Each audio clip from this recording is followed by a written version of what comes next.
end of lockdown, but the Fox Hound was still closed. Yeah. A few tour calls that night, wasn't there? Jeez, like, I couldn't get a Heaney bus. I'm too lazy to walk home, and I don't want to spend a tenner on a taxi home either. Or there's that third arrangement where you insist on getting a taxi home, hop off at your own house and let everyone else pay for it. But who would do something like that? Shaday. I've been holding on to that for so long that Revolut wasn't even a thing when that happened. Our phone would be hockeyed out of it. Anyways, lovely to see you all, mostly Kilbarrack here. I know most of you from around the way. The other half we know you all from matching on Tinder. How are you doing? Yeah, but I'm on Tinder, I'm on all the online dating sites. Tinder, Bumble, Hinge, you name it. For any of you who have been lucky enough to stay off them, they're all the same. They're basically the Argos catalog. Okay? The Argos catalog, where you have a wide selection to choose from. Everything comes with a picture of what the yolk is supposed to look like on its best day, but never fucking does. And then you got a brief caption of information that's so useless, it's not helping your decision-making process at all. But the bios are my favourite part. That's where you get to see people's unique sense of humour shine. You know, I get some really funny ones. There was one like, back to the unpopular demand. Sarcasm's my love language. And I hope you like bad girls, because I'm bad at everything. But as you keep scrolling through, you keep seeing the same, back to the unpopular demand, back to the unpopular demand. Sarcasm's my love language, back to the unpopular demand, and I have a gag reflex that's as absent as a father figure. Super honest. Yeah, well, look, I know I can't complain. I mean, my profile is no prize, especially not the pictures. It's hard to take pictures for online dating when you're relaxed. It is. Like, girls just have it easy enough. You do. There's a little formula. You just put up a picture of yourselves doing a hobby, a picture of yourselves having a drink that you're doing tonight, maybe the sly little bikini picture, and then there's this one picture. You all have it. I don't know what it's all about, but it's as if you've turned around, someone called you back, and you look back over your shoulder going, what? No, my eyes are up here. Eyes are up here. Yeah. Well, for lads, I had to Google it. I didn't know what to put up. So, I googled some options. They're all brilliant. The options were, like, to wear a suit and have my hand in my pocket and look off obviously like this. Okay? Or a picture of myself playing GAA, which I can't do because the Barrog Junior B team wouldn't have me as their kit man. Or there's a third option now. You'll never see me do this again, but I kind of just have to pose it. No, my eyes are up here. Oh, I won't be doing that one again. Well, I really wish girls would put a bit more effort into their bio. There was actually one girl whose whole bio just said, I love life, love, and peace. As opposed to war, death, and fucking famine, was it? I mean, is there anyone out there that wakes up and says, oh Jesus, yeah, I love war, I love the death, I love the genocide, I love the famine and everything that comes with it. Yeah. But I felt terrible for that train of thought because the next girl I matched with was from the Ukraine. Yeah, that didn't get wrong, man. Well, look, again, my bio, it's where I shine, okay? It's my only saving grace. In fact, the girl from the Ukraine actually said to me, Jay, your bio should be adapted into a movie. Just want to hear it? Yeah. Just want to hear you. Is that in here or what? Just want to hear it. That's not like it, okay. In a world of mediocre matches and creepy men, one man, or he, him in brackets, because that's fucking important now, will rise. Corporate sellout who turned his back on the life of the arts for a steady paycheck to feed his addiction to alcohol, video games, And the idea of one day owning a house in Dublin.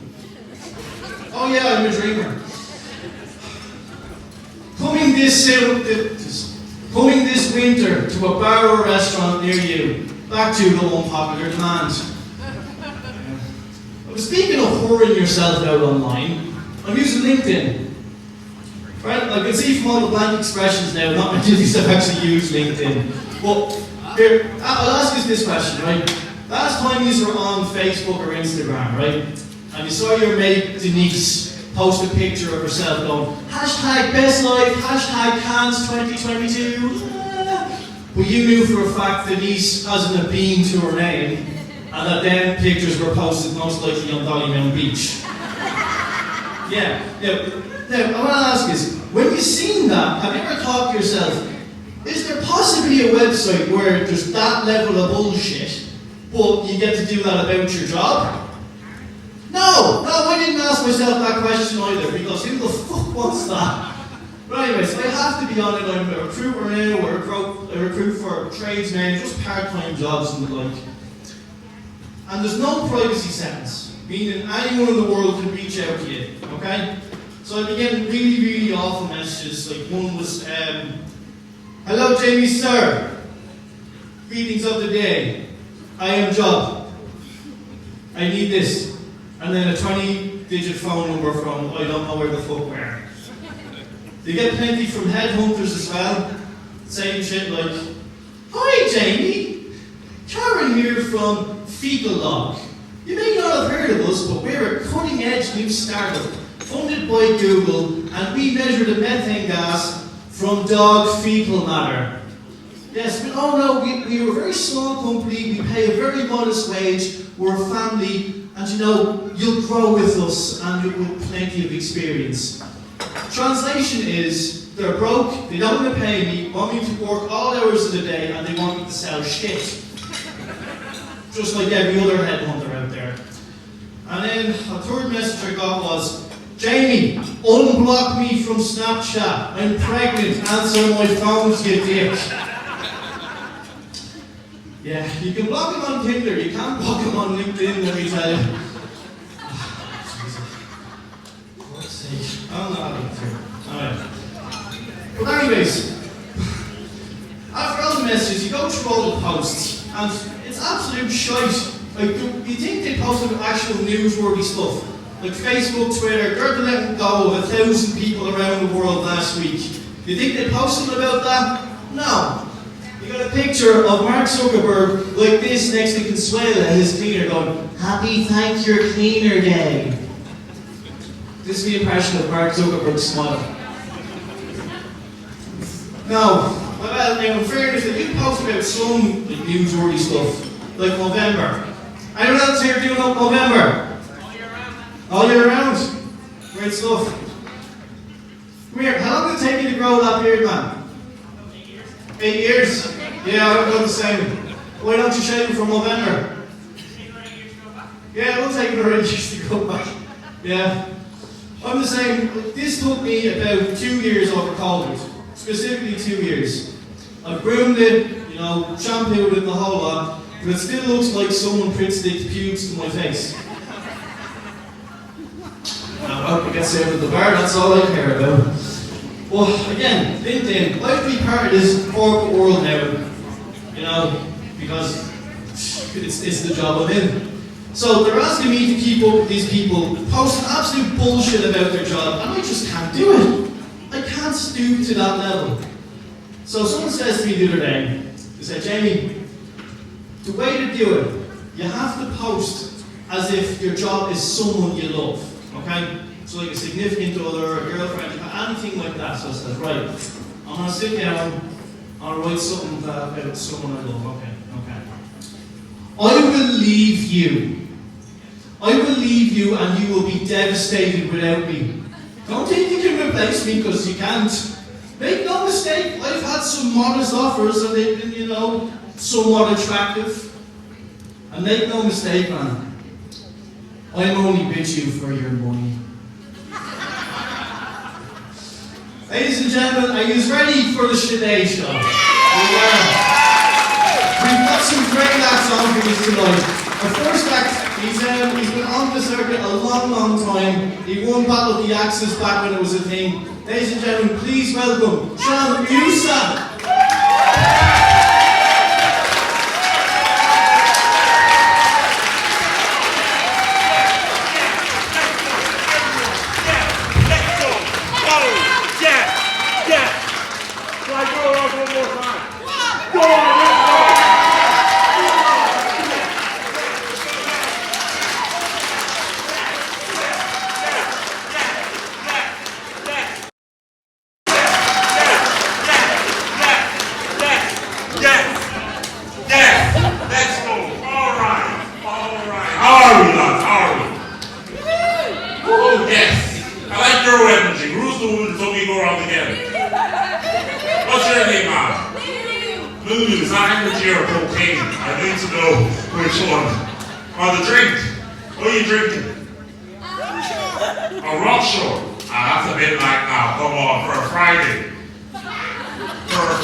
Carrying her groceries past me and said, don't even think about it.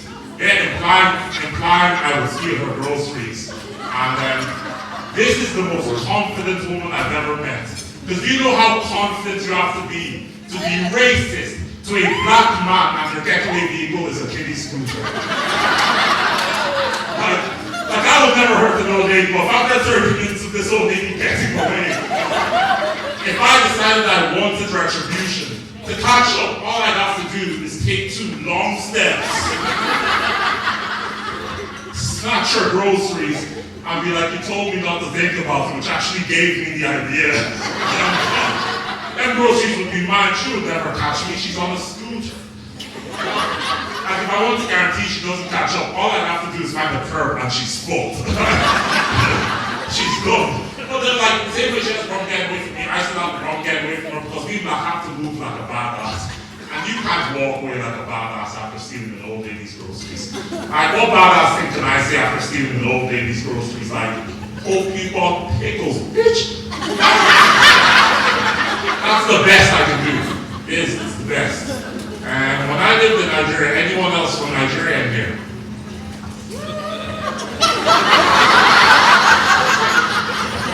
Is that the one on the cocaine, yeah? I thought it was the wrong one, it was her. Alright. What part of Nigeria are you from? What part of Nigeria are you from? I swear if you say down the road, I'm not having it. Huh? You're from Mexico, Nigeria. That's amazing right there. That's where they keep all the illegal immigrants. Mexico, Nigeria. When I lived in Nigeria, yeah, I had 2 pet chickens. And my African uncle murdered them. And he didn't tell me he had murdered them until I was eating them. And I wish he picked a more appropriate time to break the news, because those chickens were my loved ones. And I don't know what the most traumatizing way to find out you've lost your loved ones is, but what's probably up there is finding out while asking for another plate of them. Like, you know, my babies tasted delicious, and I thought it was because my uncle was a good cook and the food was made with love. Turns out the food was good because it was made with my love. My uncle broke the news in such a tough way as well. He broke the news that I lost my beloved chickens in such a tough way. I was ready eating, I said, Uncle, I'm going to go up there with my chickens, Brad and Sandy. And my uncle goes, oh. Come on, Shawn, you're too old to be playing with your food. That's such a tough way to break the news. Like, that's terrible. Now, you know when most people find out they've lost love, they have the initial reaction, initial mourning, like, oh no. I had an initial mourning, but it was delayed because I had to swallow. So it just looked like I mourned my babies in the weird way. I mourned my baby chickens like a porn star who forgot they had enough allergy. Like, that's how it was terrible. Yeah, it was horrible losing my baby chickens, you know. Terrible. I'm going through so much pain and these girls are loving it. I'm having a great fucking time. Huh? Now I was terrible when I lost my chickens. And the worst part was that I tried to tell my mom that since our uncle had killed our chickens, myself and my two brothers can't eat breakfast. We can't eat our food because it's our baby chickens. And our mom thought this was like the moment to raise her kids. Problem was my mom had raised me and my two brothers in Ireland. And we had all just moved from Ireland to Nigeria. But my mom was still using the phrases she would use in Ireland to raise us. She hadn't adjusted to the move. So me and my two brothers were like, Mom, we can't eat this food. And our mom was like, there are children in Africa.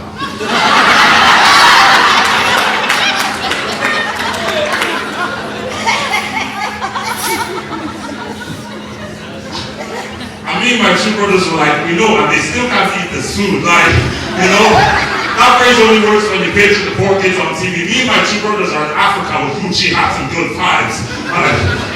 And my mom panicked and she was like, oh, but there are children in Ireland who do what? Well, why go out to do things just because other people in other countries do it? The logic is wrong. Just because there are children in Africa doesn't mean I have to eat. The logic is wrong. And my mom got upset because I was disrespecting her by being right. And she said, how dare you? That logic is not wrong. I should kick your ass. That logic is not wrong. And I got scared. And I wanted my mom to calm down by getting her drunk. But she doesn't drink because Nigerians don't casually drink. So I had to use her own logic against her. So I was like, hey mom, you should have a couple drinks. And she was like, you know I don't drink. Why would I drink? And I was like, well, because there are mothers in Ireland.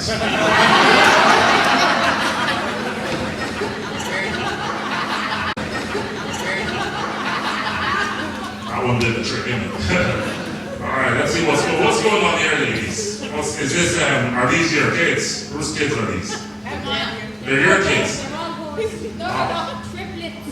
Triplets. Fucking hell. All from you. And he was talking about Tinder earlier on. You don't need that now. You don't need that. Are they too naughty to leave at home? Huh? They're all too naughty to want your things?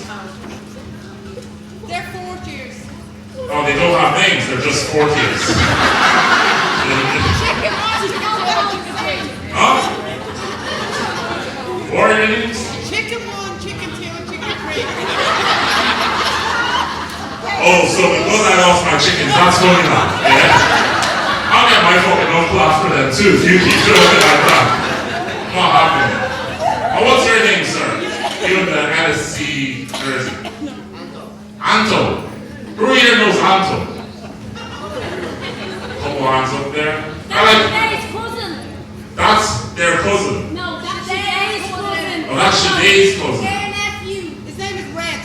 Yeah, I like that because I like how you're just wearing all red. It's like you're like, no, ginger isn't the hair's color. You just decided that ginger was your personality. Like that's crazy.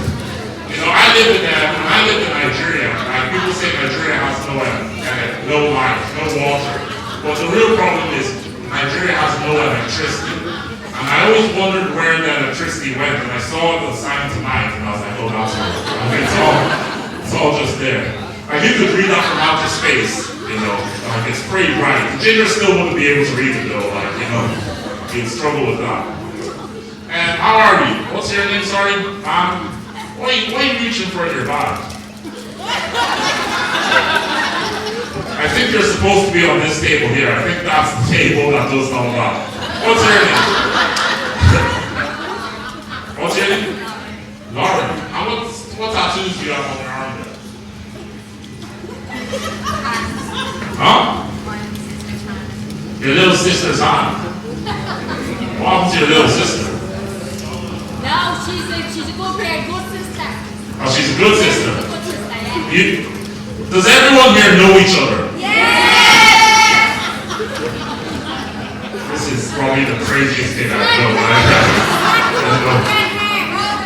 Because like all these women here, like they're the most confusing table because I don't know if this is a comedy gig or like a parents association gig. Girl, that's just like me all night. Come on. Lulu's here. Huh? Remember the kids that Lulu. Lulu. Lulu. Oh, is that Freezing. Stop freezing. You guys don't even know each other's names. You're all just. I love 3 women here are just so embarrassed. They don't want me to talk to them. Bring it on. Oh, alright. Okay, alright, ladies, we're gonna have to bring it down a tiny bit. Just a tiny bit. Okay, what's going on there? Where are these kids over here? How old are you though?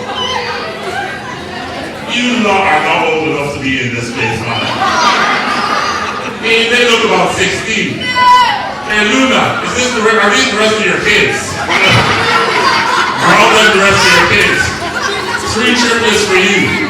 Fucking hell. Anyways, you guys, I have no Shawn Uyosa, so that's been my time. Thank you very much.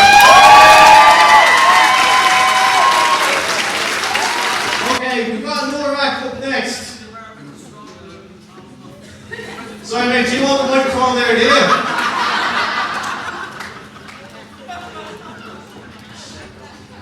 Where was it? Oh yeah. Our next act is Karat Productions. She's an old acquaintance of mine, but we fell out.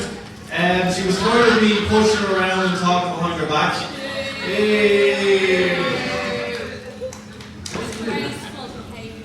It's a comedy show. It's a comedy show. Anyway, she's very proactive, and she'll be performing the Laugh Lounge very soon when she takes the appropriate steps. Ladies and gentlemen, please welcome the one and only sit-down comedian from Clontarf. It's Saoirse Smith.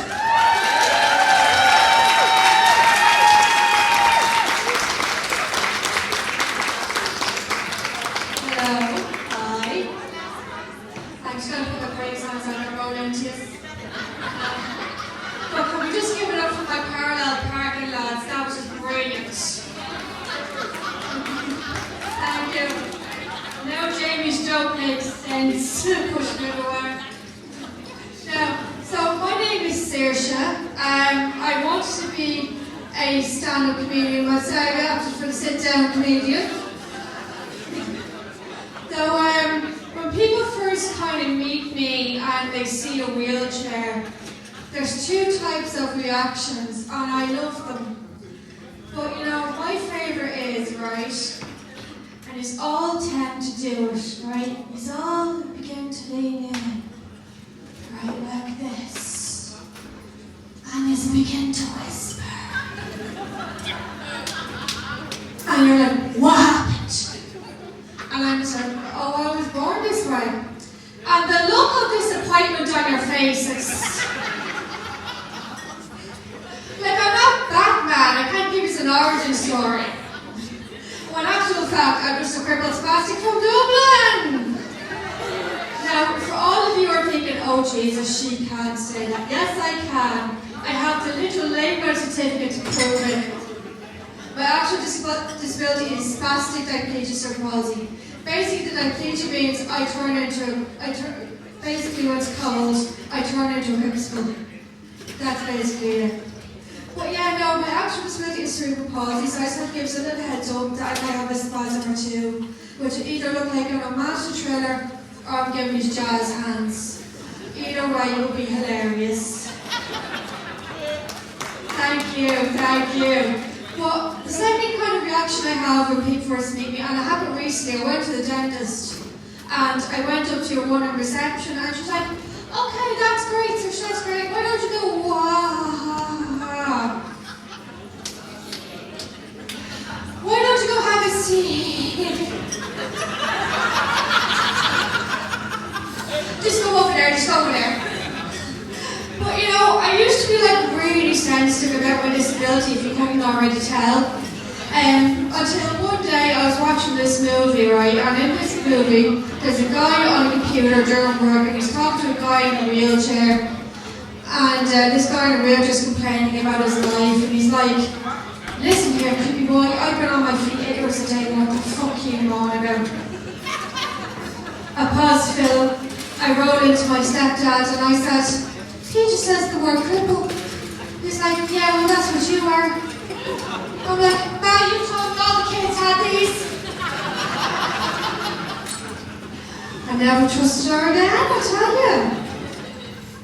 But yeah, now I'm a lot more confident. So recently I went to a very fancy restaurant with my family, and we're sitting down having dinner, and didn't I have a spasm, lads? And didn't my hand slam down on the table, I could just see my fork flying through the air, across the room. Into your man's mashed potatoes. And he turns to me and he's like, "Oh, sorry love. And I'm like, "You're apologising to me. I just threw a fork in your dinner." Jesus, couldn't get away worded that way. And the funny thing is, we know we do. But you know, the funny thing is, right, people call us God's favourite people. And the funny thing, I'm not even my mother's. I'm the favourite. But yeah, so I got myself a new wheelchair, what do you think? Thank you. My arse broke the last one. I put Kim Kardashian to shame. But when I was getting a new chair, your one was asking me kinds of questions like, "Oh, do you work?" And I was like, "Yeah." And she's like, "How do you get to work?" And I was like, "Oh, by bus." And she's like, "Oh, by yourself?" I'm like, "No, I tie her up in the back of the bus like Martin McFly." And then I was getting on the bus recently and the driver opened up the ramp, and as I was getting on, loads of people started walking on ahead of me, and this old lady, she turns to me and she's like, "Isn't it terrible they don't let you on?" I'm like, "Yes it is. Now get off the fucking ramp." And you know, I'm so glad we don't have to wear masks on buses anymore, because I have to sit backwards facing everyone on the bus, and it's the most awkward staring contest ever. And the worst thing is, I have a lazy eye, so I don't know which eye is looking at me. Funny thing is, when I have a good few drinks, this eye will break up, no problem. That's why I don't like passport photos of me.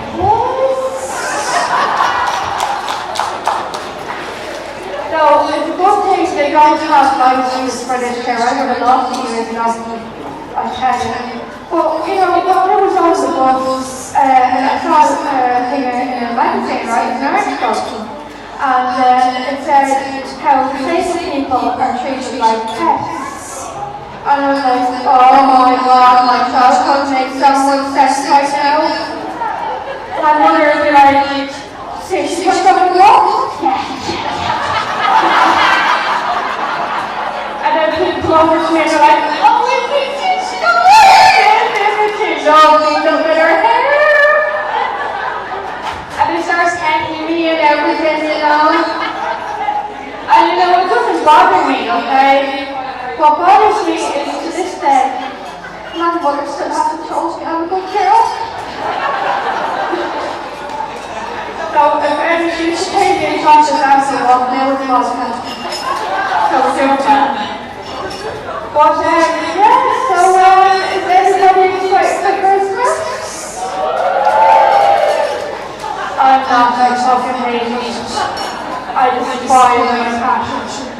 See, I was recently in Cahill with my mother first time playing Christmas cards, right? And you see, my mum does not bring me shopping, right? For me, no. She makes me shopping to not keep fuckers down. Okay? So watch out, you see me and my mother just watch. Stick the leg out and there's nothing all down. But like, when I was in shopping, right, and this woman tried to pull out and she took her off, and I was like, "Excuse me." She looked at me, said, "Excuse me," again, she looked down again, and I was right, kicked her in the leg, and at first I was like, "Oh, straight up, happy." And then when I was with my stepdad, you know the little shop ladies, nobody would let me on. So I said to him, "Will I do it?" He said, "Do what?" I started doing this in the chair. It's all part about the red tape. What didn't help is that afterwards I was told to work. So you can see recently DCC have put in an inside the leg, which is driving me fucking mad. But you see, something has this great idea that disabled people can push on sides of legs instead of going on paths, right? You know, and I'm not. Oh, the mic is gone. The mic is gone, so I'm going to shout. Okay. Okay, let me use my hands.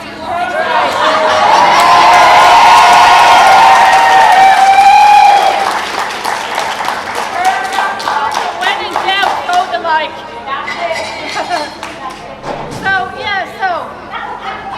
So the thing is, with DCC doing this and letting us on capacity, I'm not scared about, you know, the cars going cyclists. No, I'm scared of fucking cyclists now. Okay, they're all dressed in their spandex with their helmets looking like some kind of predator. You know? And I tell you, I'm eye level with all your crutches, lads. It's terrible. It really is.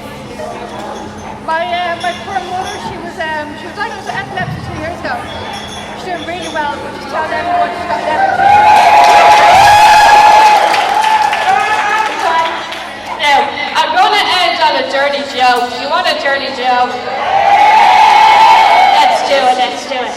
Right, so, I was with this guy and he says, Saoirse, I want to spice things up in the bedroom. I was like, really? He's like, yeah, I want to buy some vibrating knickers. I was like, oh, just round up some cobblestone, take your money. Alright, my name is Saoirse, thank you very much.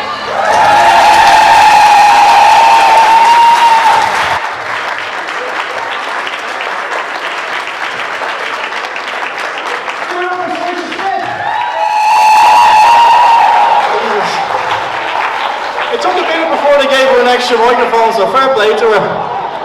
I love the nice thunderous applause we got there. Lads, I noticed that the energy's lacking down here, so we need some more big dick energy. Just get me a bit of big dick energy. But unfortunately, Mr. Fields isn't here tonight. Yeah. He unfortunately couldn't make it, but can we get a round of applause for Mr. Fields? I haven't seen you stroke that big since I see Margot Robbie go full frontal in the Wolf of Wall Street. And I'll never forget that day because I go to the opening every day and I'm still reminded you're still Barrett to me.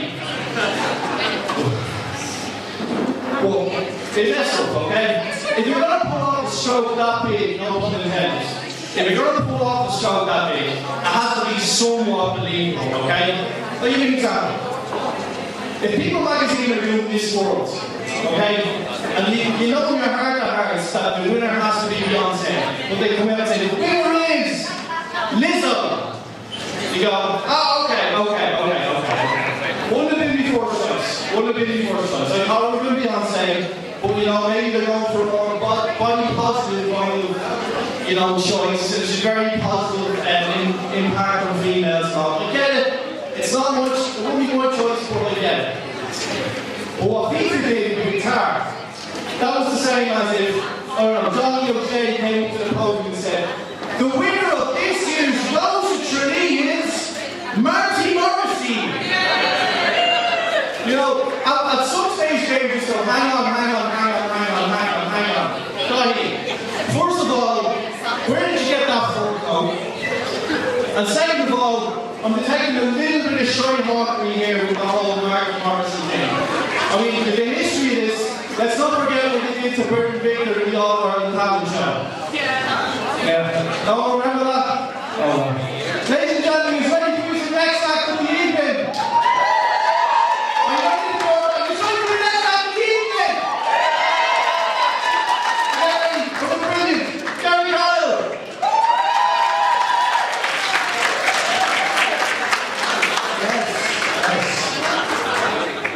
So, I was down in Waterford on the weekends and a group of lads overheard my sexy Dublin accent. So they all said to me, buddy, you sound a bit like Conor McGregor. Do you want to do an impression of Conor McGregor? Because, of course he will. So he ran up to the bar and punched him on the back of the head. And I got the rubber dangerous driving. But in my defense, I was really hard cocaine.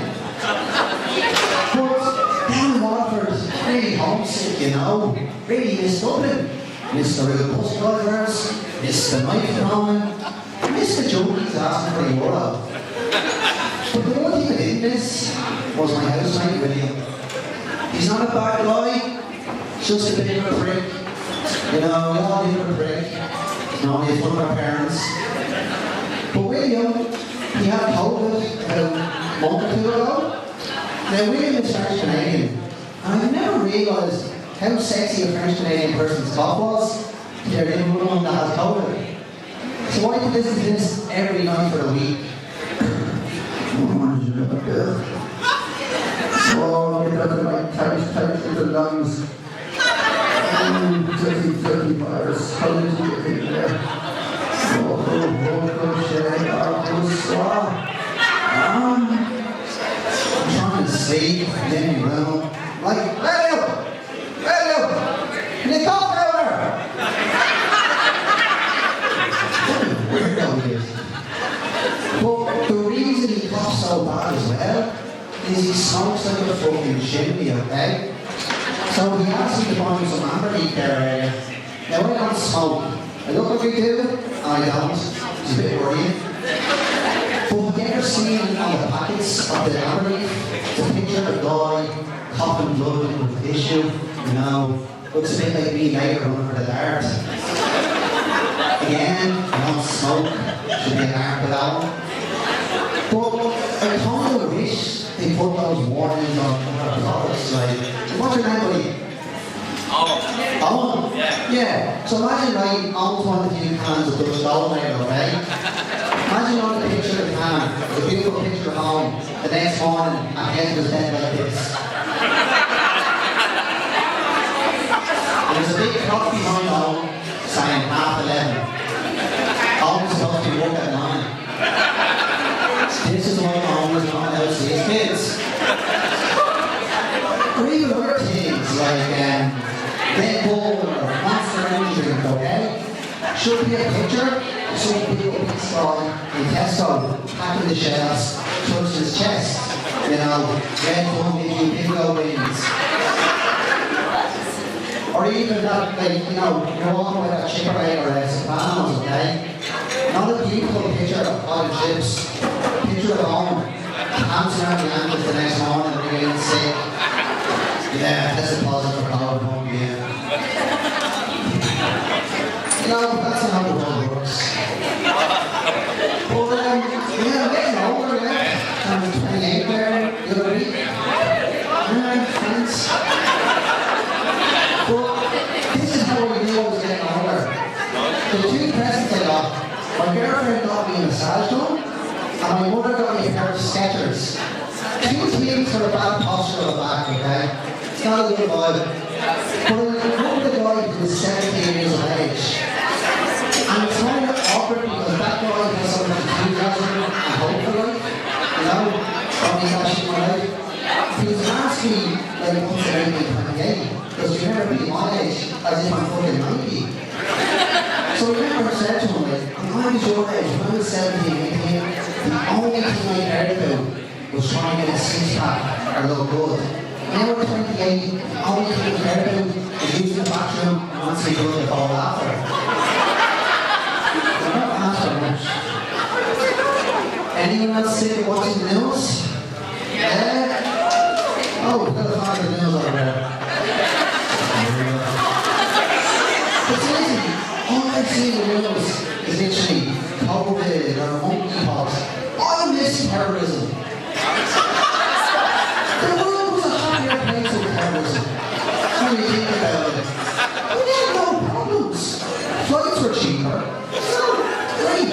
You didn't have to fill out an okay form to the hotel when terrorism was around. I was on Amsterdam a few months ago. I had to fill out a hotel. Where are you staying? Hotel 69. I'm vaccinated. To be honest, COVID for these stores and catching these over there. But when I see on the news, Donald Trump's running again, like that more on back. Woo! Got a lot of racists in the world. But it's really awkward because my girlfriend's American. And like, first of all, that's back on my days in general. Thank you. But the funny part is, she does this weird thing where she apologizes to people for what Donald Trump has done. Something out of her control, okay? If you don't apologize for anything, apologize for making you watch RuPaul Drag Race, okay? That's what the apology should be looking for, not his foreign policy. Yeah. But as you can see, don't really have any friends. Hence why I do stand-up comedy, you know. Because my last comedy, which all my friends that were here, got their college degrees, moved on, they've emigrated to America, Australia, they got done for possession. So I don't really have any bang anyway. So what I did was, I googled the answer. I typed in, lonely man in Dublin looking for a companionship. And I came up with this called Hunger. And I don't know what that means, but I think it's a friendship app, you know. We've thrown in glass all the jerk-offs. We're trying no hits on this app, you know. What the class it is. But yeah. I kind of hate this, you know, you have not looked at it. Get me a jokes for someone from their appearance or their kind of demeanour. Really fed up with that. I was in the bus here and at the bus stop, this posh lady looked at me and she put her watch in her pocket and moved away from me at the bus stop as if I was so far away. And to be honest, I don't know that much money. Anyone want to buy a watch? I watched most of the people off the watch. Most of it. But yeah, fucking. So when everyone was talking about genocide up here, I never really got why people are genocide or an cyclist. You know, when I started feeling this stuff, you know. But yeah, I better wrap this up because I have to leave some of my mind right now soon. I think I ain't got a fishing boat, you know. But I still get along with this lesson. But I'll leave this on this, okay?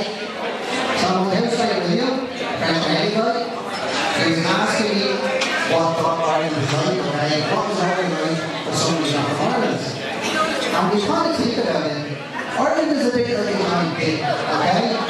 Cork would be the ball sack. Big, they're sensible, they always be neglected. Those comments that we're in look, we all know it's there, but we're not paying 64 euro to see a doctor in early. Dublin, we're the shaft. Yeah, anyway, don't you stand really proud. But then you get the north, the fourth team of the country, okay? We keep trying to pull it back, get to about Derry, don't go any further. Probably better off this little thing off, you know? Place will look nicer, smell nicer. We won't produce as much cheese. Yeah. So on the top of the hand things back. Come hands back to the house, okay guys? And enjoy the rest of the night. It's been lovely.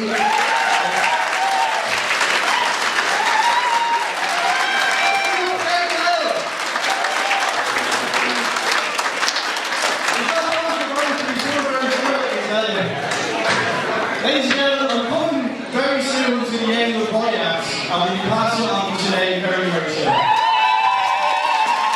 But before we do it, let's not tell you this story. It's going to tie it all together. So there was one time, Mr. Hyland, and we just wanted to lie there alone from jet lag. So my head I should have been like, this is amazing! But my actually brain was actually going, Jamie, if a mosquito bites you and you catch AIDS before you lose your virginity, Jesus, that would be just your luck, wouldn't it? Yeah. But the same trip, I did learn some perspective. I learned a lot of things about myself, and I learned a lot of things about others.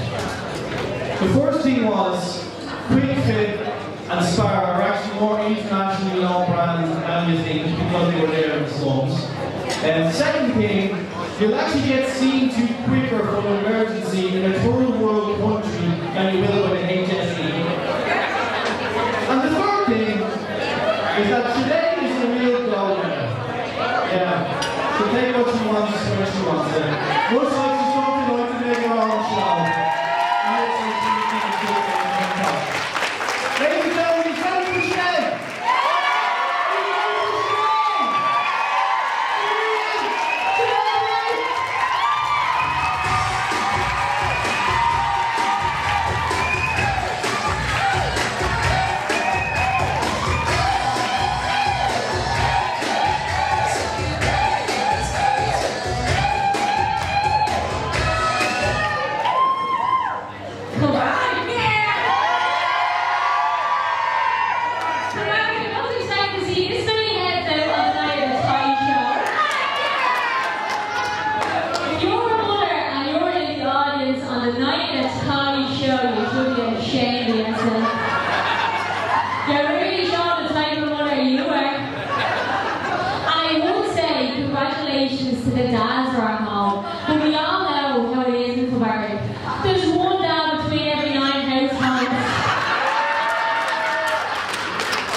to be doing. He was like, what do you mean? I said, everyone else is out doing graft and trying to get milk for years. And you come here with a 2-litre every coxy day. No. So before I start the show, I do have a few rules if that's alright. Because you know what happens when you put so many Karat people in the one room? No order. So rule number 1, if you have more than 2 drinks tonight, don't start. I'm not having tomorrow night, oh here's one round, one show down the centre. I don't want it. If you see Royce drinking from a can out of his pocket, no you didn't. And you know what? It doesn't give you the right to take a can out of your bag either. The bar is open on me. Rule number 3, if you don't talk to someone in this room, tonight is not the night to make amends. I don't want to. And rule number 4, the most important rule, keep your hands to yourself. I should have said it before I started them rules. They were just for the Blake family. So don't make me repeat them rules throughout the show. I'm so delighted that you're all here tonight. So I just want to introduce myself. Well, first of all, I want to ask, who in here is from Kilbarrack? Now, who in here is not from Kilbarrack? I'm sure Foxy knows me. So my name is Shaday. I'm not going to spell it out because I spent my whole life Foxy doing that. My second name is Blake. Now, I do have the name Blake and Bates, but I had to change the name from Blake to Bates when I went to the secondary school. That has to do with the family that I'm related to. I remember I was in French class one day. Now this is my French class. And I walked in and 3 of my cousins are sitting down the back of the class. I said, hey aunts. I said, Jenny and Mark, I said, how's your mom? And the teacher came up to me and he was like, Shadz, how do you know them? I said, no, they're my cousins. No fucking way. You were Blake. And then I remember, right, I was walking down the corridor then a week later and a teacher came up to me and she was like, oh, I heard the news. I said, what news is that, miss? You know the news. I was like, miss, news, friend. You're a Blake. I said, did she fucking tell anyone else in this school that I'm a Blake? I said, I'll eat a tune, this is all the whole family. I got the notes for them. So the Blakes take up 90% of the population in Kilbarrack. There's 3 Blake households on every road. And I know these are all thinking, oh, that must be so nice having all your family so close. It would be great if we all spoke.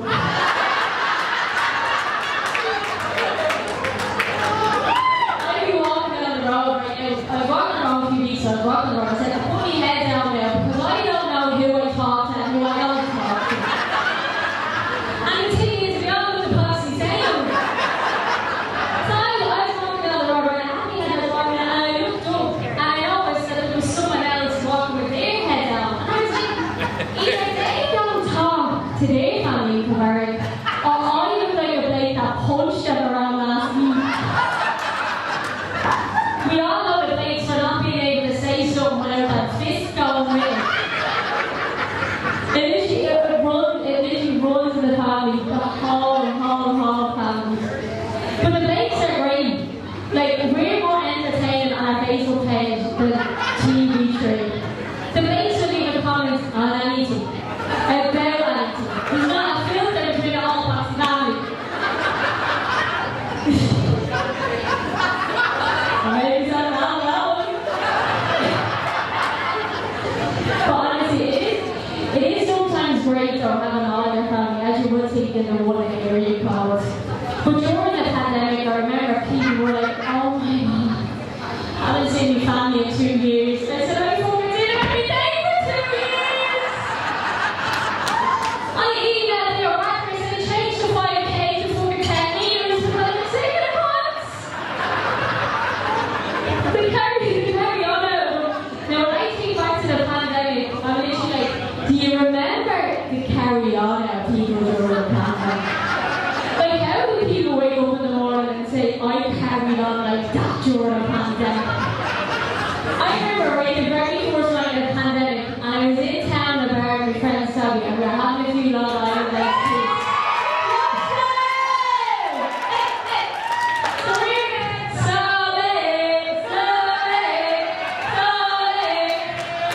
So we were in town having a few Long Island iced teas. So we took out the phone and I said, Sabi, put that on Instagram. I said, nice little boomerang.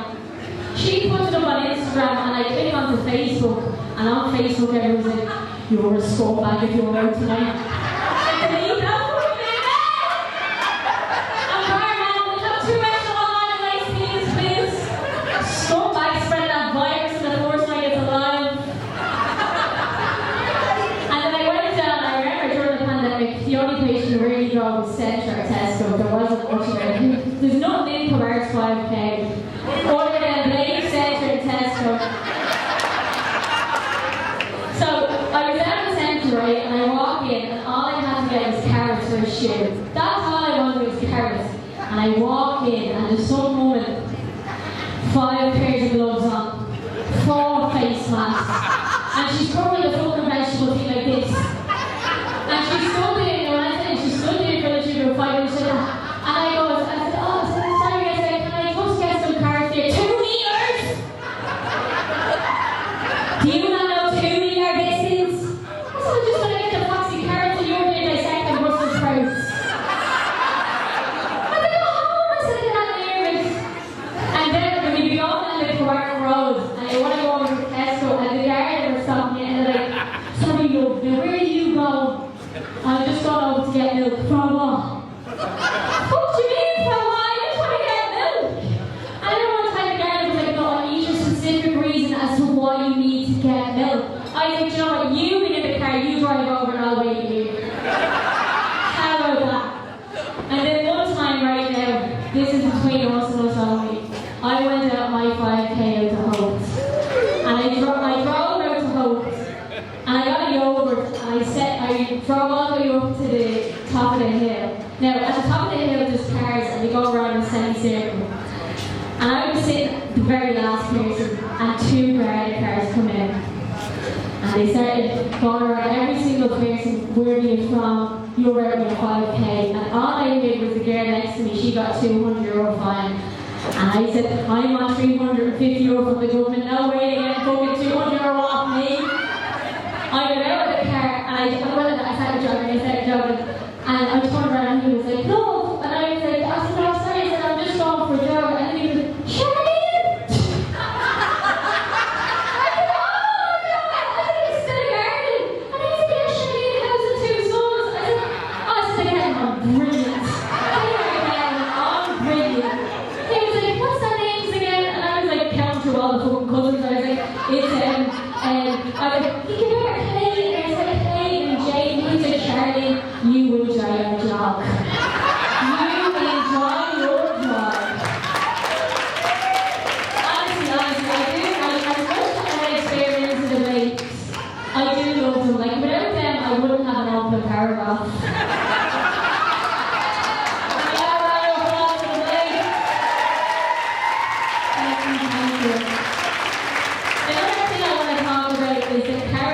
People at funerals.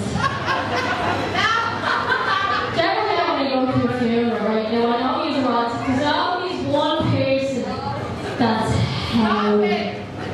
Like, and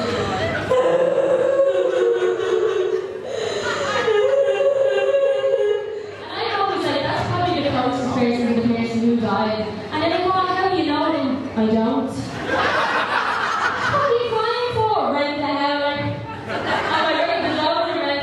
And did you ever get when somebody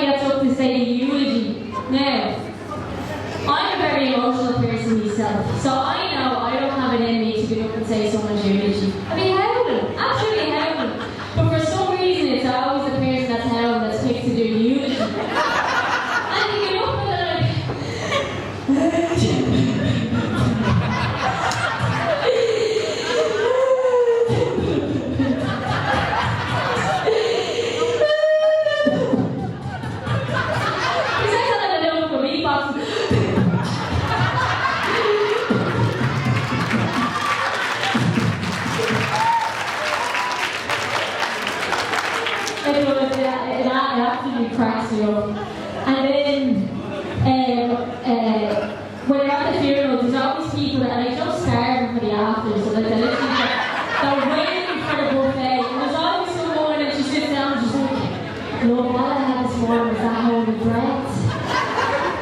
I think you were there for the funeral, Mary. You were there for it. The next person I do want to introduce is a man of my heart.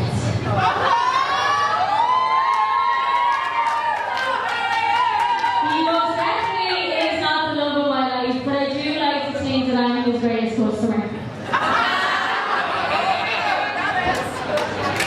I recently, well, during the pandemic, I lost my job at Rockets, and this was before the pandemic when unemployment came, so I was like, I need a job straight away. So I went into McHugh Central Grain Lab, and I met the manager, Grinch Graham McHugh. And I said, Graham, are you hiring? And he's like, are you looking?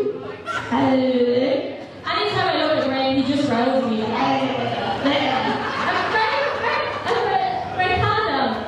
So I went in and he was like, right, Shaday, serious, you have an interview next week. So I went into Graham and we sat down. No one was actually thinking I was going to get a job today. And I sat down and I turned around and said, so Shaday, what's this you writing stats about me since 2016 on Facebook? I said, okay, Oprah Winfrey, I said, is this a tell-all? I said, if we're going to talk personal, Graham, we can. And he whips out a folder of every status that I wrote about that man since 2016. I told him, I said, Graham, don't worry, there's not anything about you on the show tonight. So this is how it started.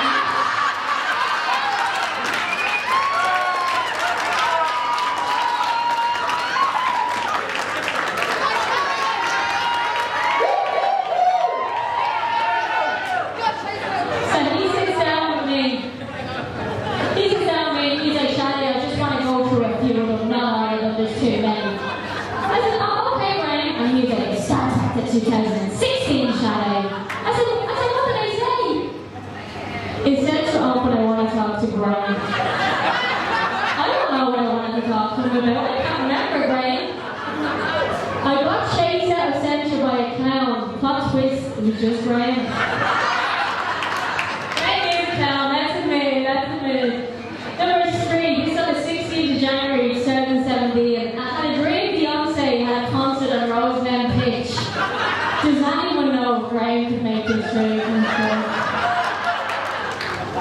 Then I have Central got renovations in 2018 now with the shop was huge. It went from a shack to like a 3-floor restaurant mall. And I went in and I was like, Central's so big now, I can't find Graham anywhere. He was like, show me. And then we have, I thought this is great because I kept the joke up for 3 long weeks. After 3 long weeks of walking around Central, I finally found Graham. Thanks for all the calls and texts. He was like, who was calling me? Who was texting you? I said, mind your business, Graham. Mind your business. Then I remember I walked in, right, we had torrential rain, proper torrential rain, and there was a small puddle in the centre. So I took to Facebook to let everyone know. I said there was a flood in Central last week, so I asked Graham, can I go for the swim in the bread aisle? He said, I'm a bad Shaday. I said, you can't bear the blame, Graham. I said, I'll go over there. I said, I'll take a 4-pack of Red Bull and I'll just leave. Shaday, that won't be the 4th time that Blake just left with a plan for something. And then 2019, I goes to Graham here, hey, I'm looking for someone to apply for that new position on the floor. He goes, it's your Shaday to stop writing statuses about me. I said, Graham, I'd rather sign on. Best of luck. And then I never forget the general election came up, and I know what I was peer pressuring people and vote for Mary Lou. Vote for Mary Lou. And I wrote up on Facebook, I said, Graham said for every person that gets out and using the road today to get a free chicken for the road. He was like, Shaday, that wasn't funny, get killed on the road. You should have been supporting people, not the way we do. I remember I got so twisted during the pandemic one time, and I rang up the house of a rockers and I said, can I speak to the people's tea shop near you? My phone number got blocked. And then the one thing I did say to Graham, I said, listen Graham, I said, tonight you are free of me showing people a picture of you. I said, you weren't showing up. I said, so definitely I'll do anything to not post a picture of you. Everybody, this is Graham. This is the Grinch.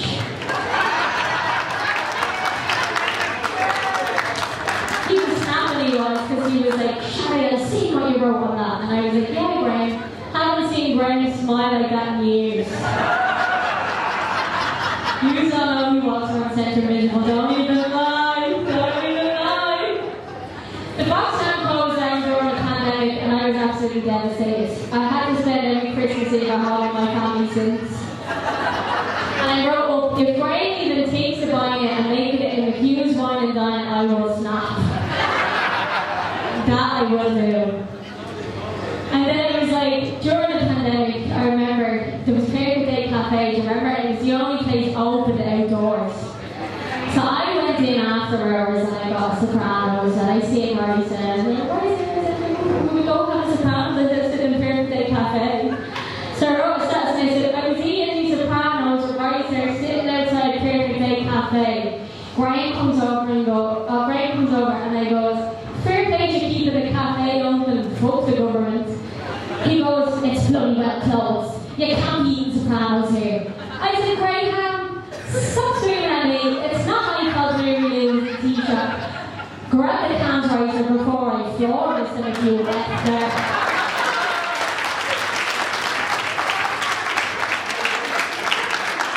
Now, one thing I really did want to highlight tonight, the main thing I wanted to highlight tonight, was at the end of my interview with Graham. I said, Graham, he's like, Shaday, do you have any questions for me? I said, Graham, I have one and one only. What is it, Shaday? I said, back in the day when the Dublin City Council approved you of putting a Christmas tree in Central Park, who chose outside the Prague?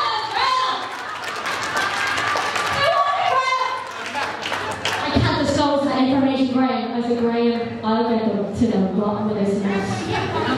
So for those who are not from Quebec, I just want to show you what happened to our local shipper during them hard times.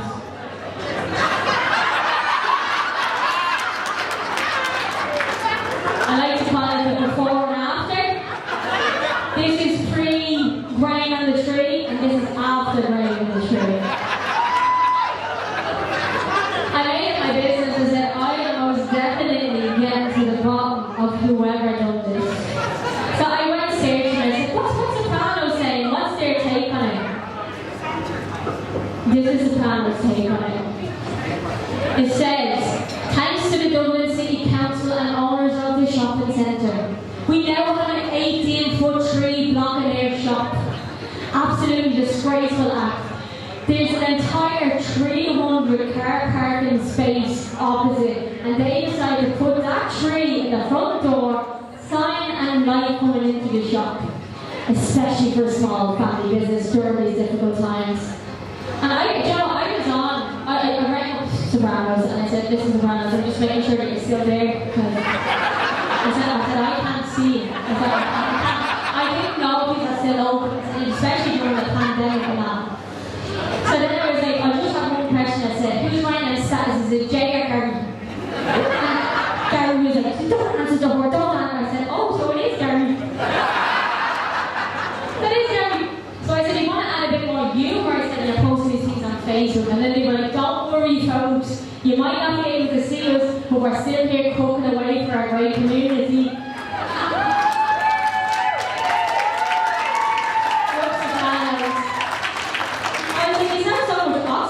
You could literally give it to everyone else. Then we have me. I had to go online. I was like, me going online is like me taking to the streets for Naomh Barrog.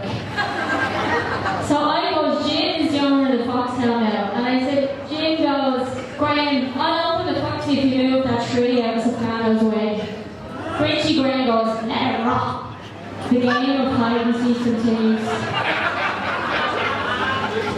On the 31st of December, I said, Brian, not even going to say Happy New Year, so don't even start me. You think it's our takeaway pints from Fairwood Day Cafe, but you're too busy hiding the banners of that 50-foot tree. And P.S. don't even think about that Foxy, because it had the whole area bar 2021. We're dead wild. And then I had to come back at Sopranos, and I was like, Sopranos, don't worry, Karat knows you're still there. But come here, I'll give Brian a ring in the morning and give him a good bollocking. We're not playing hide and seek with you for a second year in a row. And for the second year in a row, the tree actually did get put aside the same shop. Gary was fuming. Everyone's snow pod was well overcooked that Christmas. And then this year I said, patiently waiting for Brian to place that Christmas tree outside the Sopranos for the third year in a row. I was devastated when he didn't do it. I was proper devastated. So when the Dublin City Council moved it, I had Karat's main man getting a picture with that tree. Can we all have a round of applause for good Ella Riser?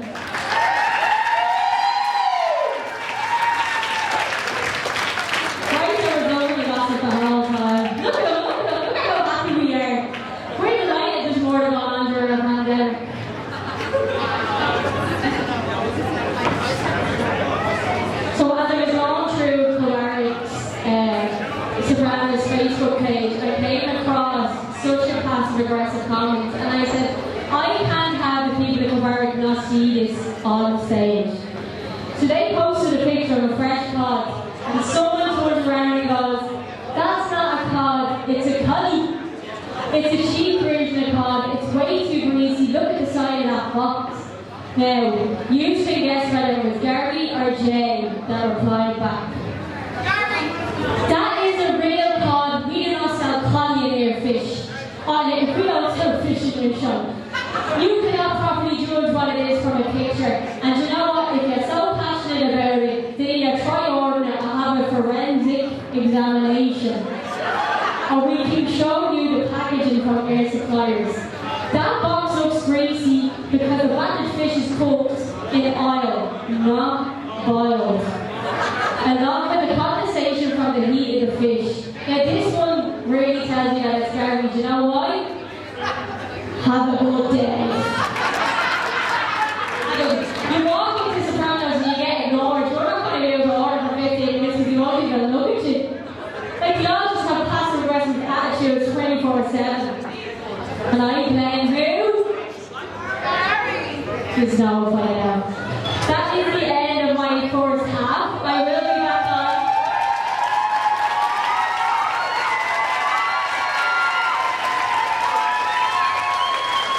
I hope you enjoyed the first half.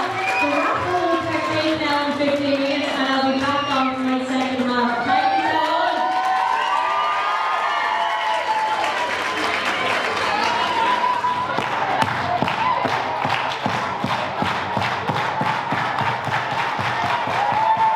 Ladies and gentlemen, give them up one more time for Shaday Blake!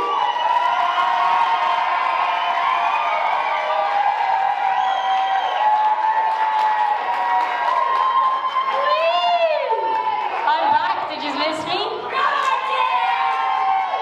I want to thank you all so much for donating as well to the raffle. It goes to the City of Joy in Zambia. As you all know, I went there a few years ago with Marinata Youth Club. And I shout out to them because if it wasn't for Marinata, I wouldn't be standing on this stage tonight. Thank you, Dick Fields. So I want to start off then this half, obviously talking about my travel stories, which I do enjoy. I went to Africa many years ago with Dick Fields, and you had to take malaria tablets when you were over there.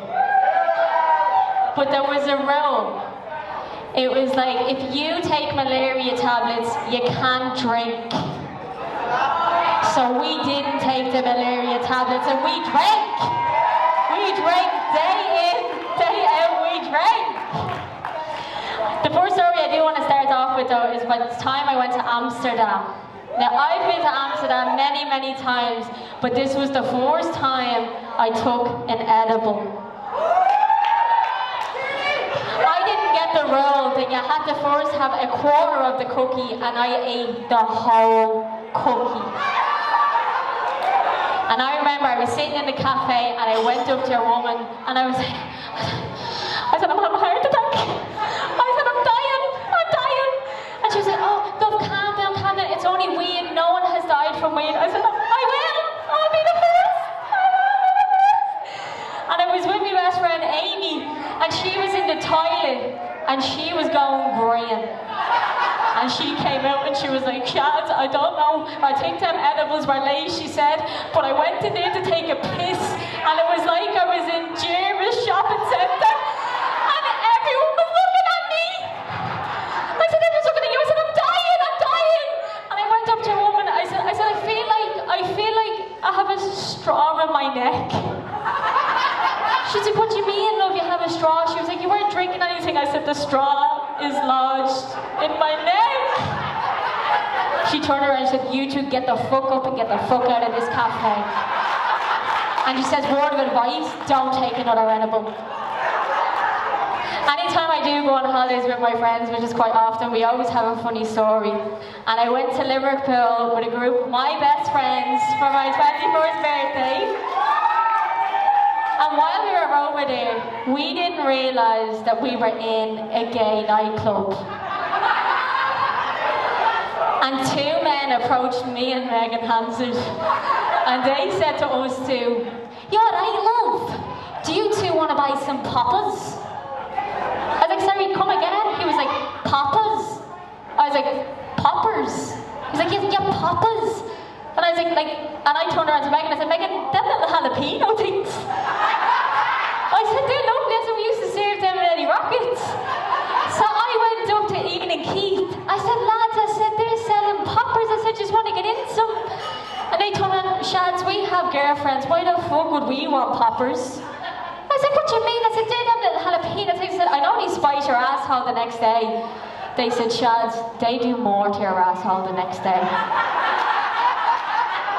What do you mean? And then I was like, oh, them type of poppers. I said, no, we won't have any, but Megan might have some. And it was so funny, right? Megan always overdoes it, and we were with Ryanair, and you know how it is at Ryanair, it's like an extra €800 to sit beside your friend.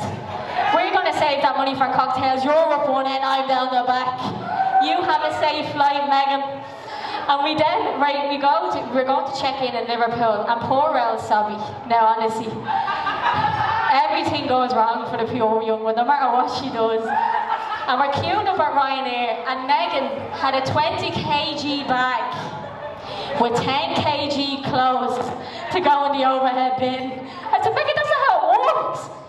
She got through not a butter. There was not one butter in that girl.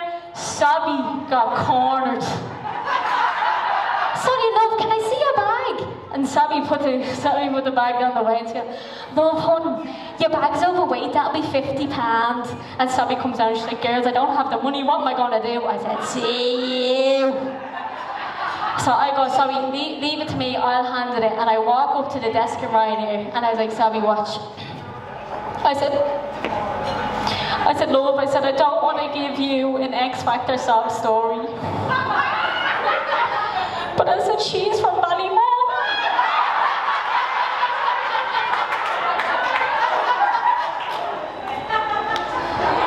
She's the eldest of three. And she always has to do the delf before she comes on a night out. "Love, that'll be £50 and that's it." I said, "Oh, right." We all had to pull in and then get Sobby through. Sorry though, she's one of my funniest friends to hang around with because everything does go wrong. And the two of us went on a J1 to San Francisco. And we get to San Francisco and we were looking around for somewhere to live. And Sobby finds the closest place on the BART, it was called at the time. And this place is called West Oakland. This place is Kilbarrack mixed with Darndale, mixed with Ballymun, mixed with Compton. You couldn't get a worse off place. We stepped off the train and all you could hear was gunshots. I said, so she goes, Shadz, I'm at the getting us a house so we can see here. I goes, "Yeah, grand." So we go to this house and we open the door. I look to my left. There's 5 lines of cocaine. There's chickens running around. There's a cow out the back. And a hippie asking me if I want to help her grow weed while I live there.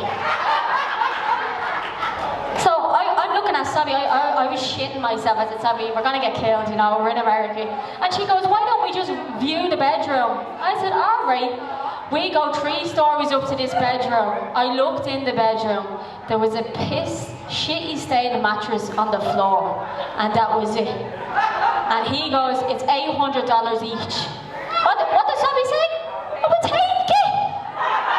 She said, we'll take it. We'll be homeless if we don't take it. And I turned around to him, I said, I'm real sorry. I said, me friend's real jet lagged. He goes, I thought you got here 2 weeks ago. I said, yeah, but she's from Ballymun. They find it much harder to get over jet lag in Ballymun.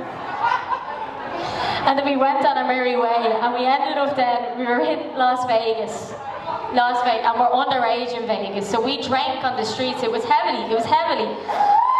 Woo! And then we were staying in the MGM Grand, and Sabi had far too much, and Sabi gets sick all over the bed. She vomited everywhere, and the maintenance woman knocks the next morning, and she's like, do you want cleaning? She goes, no, we don't need that. I said, I don't know where you're staying, I said, but we definitely do need it. I said, you actually need your own bed.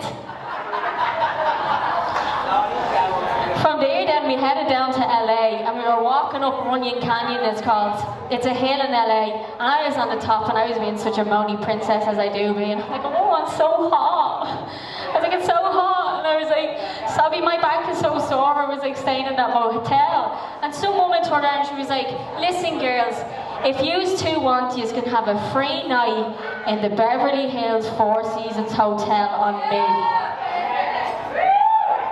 What does Sabi do? Yeah, but take it!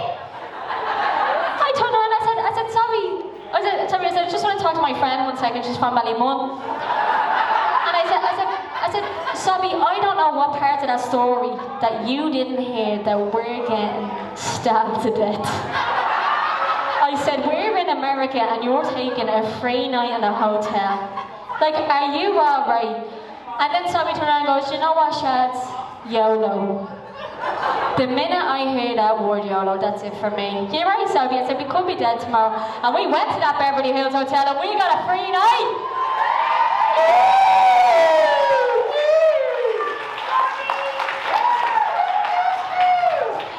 It's so good though to be travelling again, isn't it? I went on one of my first holidays this year. I was in Italy. And I get on the plane going to Italy. I never ever sit in the middle seat. But Ryanair again, $8 for a window on the other side. I said, you put me on someone's lap. So I'm sitting on this flight and I sat beside a man and he turned around. Now I only sat down about 2 seconds, and mind you, this is the first flight in the morning, and he goes, so you off to Naples there, I was like, where else is this fucking plane going? I put my hand up, I was like to the air hostess, and I'm sorry, I said, where is this plane going? I was like, and she's like, it's Naples. So I said, oh, thank fuck. And then he turned around and he was like, so I have one for you, I was like, what's that? He was like, you wouldn't guess who I support, and yeah. I said, judging by the fact you have a Tyrone jumper on, I'm gonna guess you follow Tyrone. He's like, that's where I have you, that's where I have you. He takes off his jumper and the cunt's wearing a Dublin jersey. I said, you're meant to follow your own county, Terry. He goes, my name's not Terry. I said, I know, I put Tyrone and Derry together and I got your name.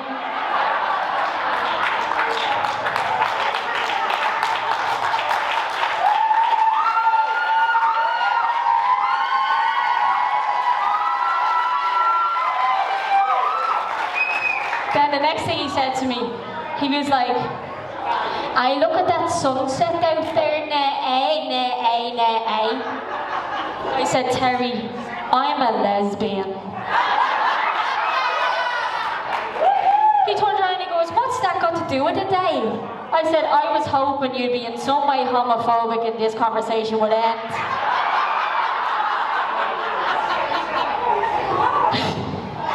Please, Terry, please have some respect for me, Terry. So I went to Italy with my girlfriend Eva, who's in the row.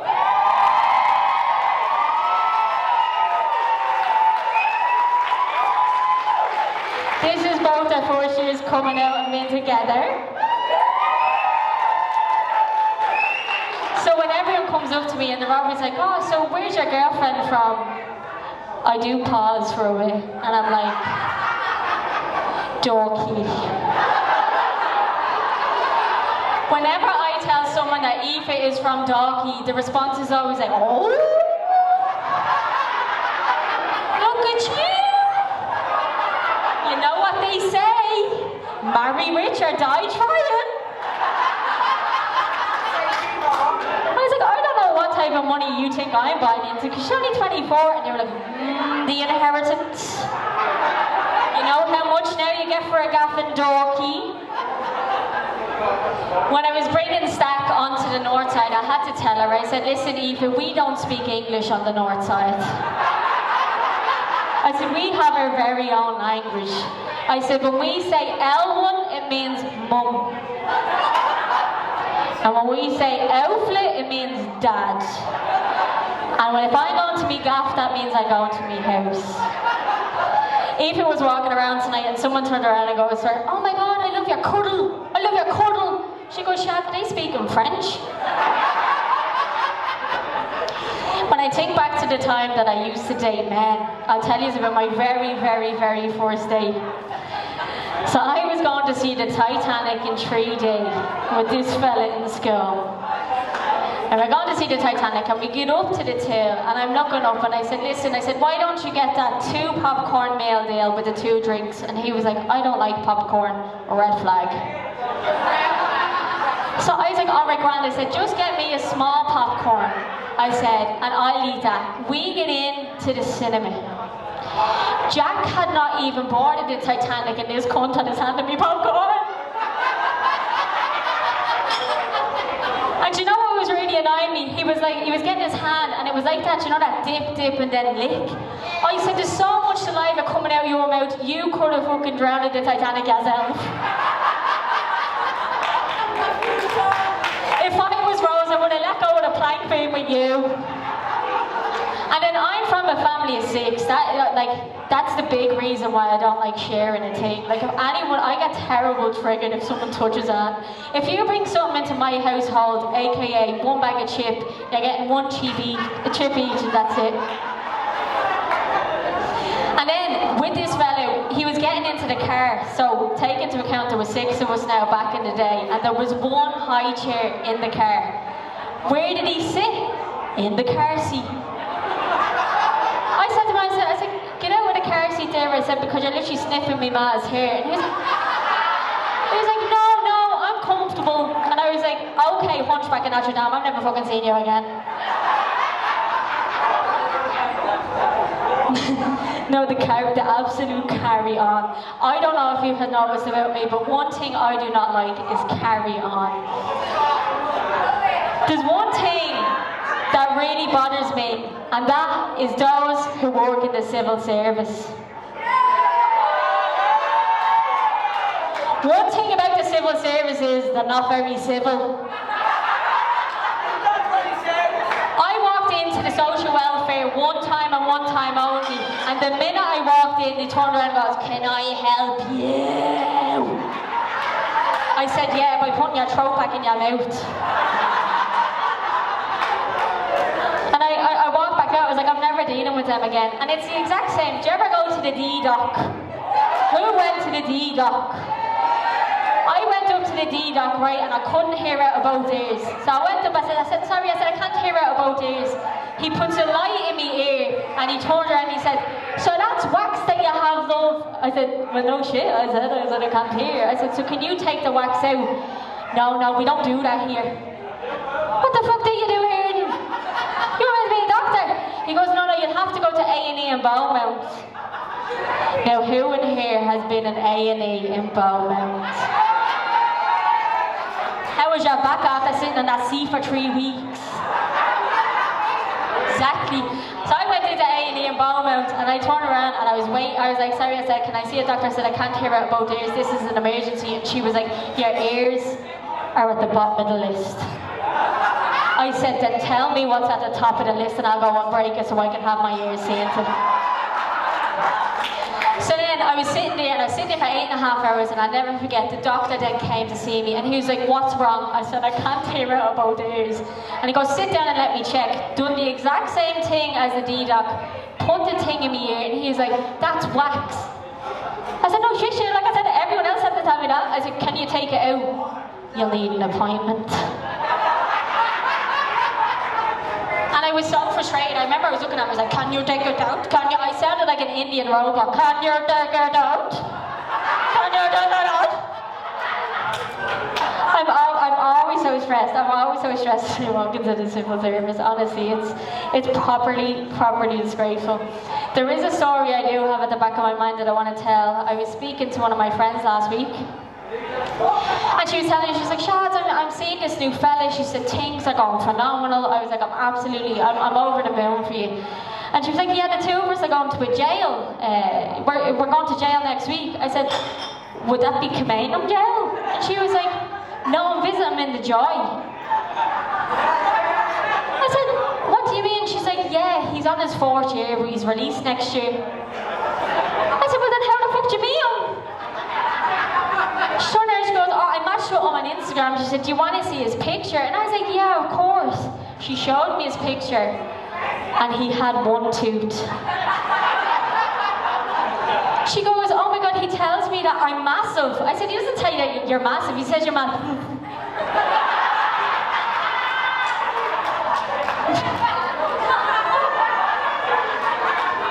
I want to give a shout out to my friend Hannah who came here on her own tonight.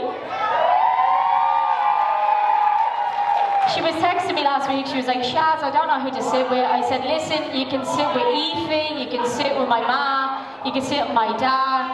So you sit with me granny. Oh no, wait, you can't. She stopped talking to me over a bathroom. And I sometimes sit there, I'm like, what was it in the bathroom, granny? Was it the shower pressure? Did the sink not work? Did the toilet not flush? Was there shit on the floor? Speaking of shit on the floor, I used to work in Eddie Rockets.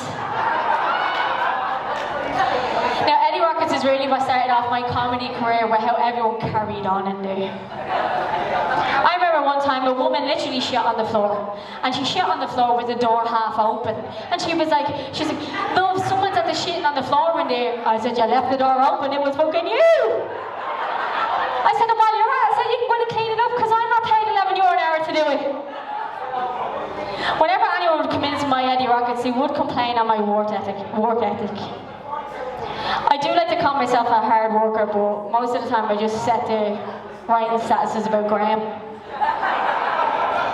Over the years I built up loads and loads of complaints about me. I worked there for 5 years. There was a list. So especially for you tonight, I found that list.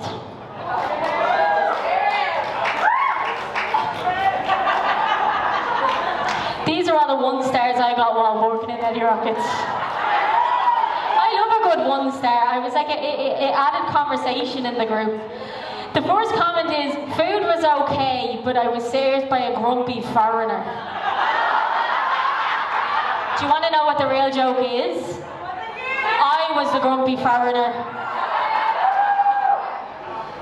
Number 2, all the staff have gotten in lazy and don't care who comes in. They care more about what they did the night before. I could give a half a star.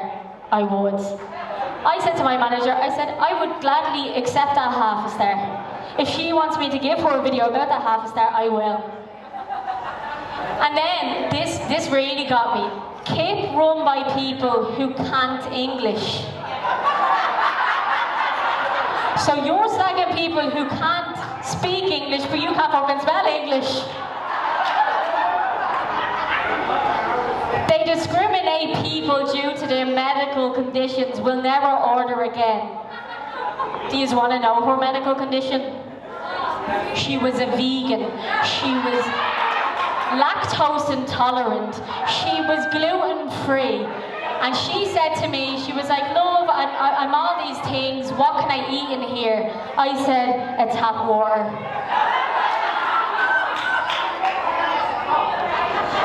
I never got complaints like this where it's like, I couldn't tell you if the food was good or not. What do you mean? It was either nice or fucking wasn't. This one always got me because I worked in Eddie Rockets at Clare Hall and it's quite close to Darndale, so a joke that I used to have was, raw meat could have been a horse. I used to tell them, I said, yeah, we're actually bringing in the horses that get sick on Darndale Field and we're feeding you. I fully well thought that this woman overdone it. She was like, there's something worse than starvation, and it's Eddie Rockets at Clare Hall. There's people in Africa, bitch. Here we go, another racist comment. English speakers, make sure you bring an Indian translator with a good hearing aid. Again, someone who's slagging someone over speaking English who can't spell in English. And then I remember my manager set me down over this comment and he was like, Shadz, like, why did she say, like, it was overpriced and disgusting food, but the staff were a bit thick as well? He was like, what did he mean by thick? I was like, this thick. That thick. And on my very last day then working in Eddie Rockets, now I thought this was unreal. I got my very last complaint. And I want to shout out to that woman who gave me that 1 star. She goes, very rude Irish girl that works here. Terrible service. I was left waiting 10 minutes for a table when it's not busy. No hello, none. 15 minutes waiting to order and had no time to get, I'll never be back again. And I remember my manager rang me after that. He was like, Shadz, they're saying like, there's a very rude Irish girl. Was it you? I said, Peter, I'm the only fucking Irish girl in the company. Everyone, that is my set.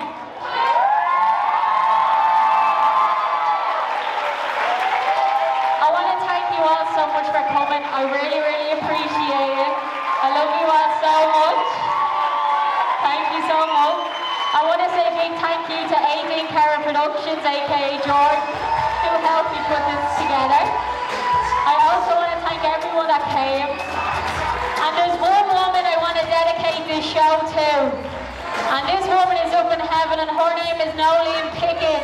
And she would have been here for all of us tonight because she supported me at every show.